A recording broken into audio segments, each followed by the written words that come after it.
this is gagawa tayo ng tutorial kung paano ba ginagawa yung super trending ngayon na may picture na may computer sa background sa likod tapos may picture pa sa may computer. So, let's start na.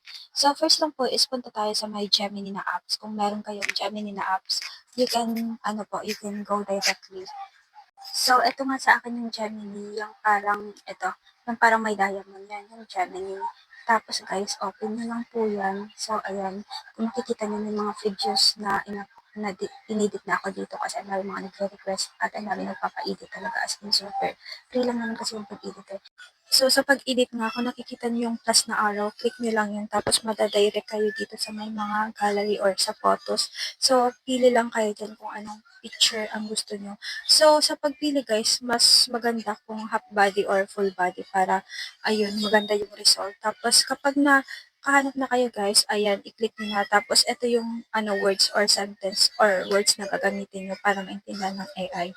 So, ayan guys, ito yung ginagamit ko. So, ilalagay ko din siya sa comment section para yun yung gamitin nyo. Kasi, nakita ko lang to sa ibang gumagawa. Tapos, ito lang yung ginamit ko para ganito din.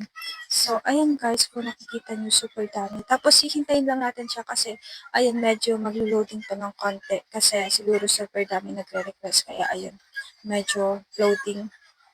So, tingnan nyo naman to guys, mga nag-request or nagpa-edit sa akin. Super, super dami. As in. So, ayun natin naman natin. So, hindi pa just a second. Mag-wait lang tayo ng ilang minutes siguro. Tapos, yun guys. Basta mag-wait lang muna tayo. Tapos, ito na guys, may nakalagay na generating. So, ayan guys, scroll down nyo na lang. At, ayan na yung final na result. Tingnan nyo naman, super cute ng aking baby.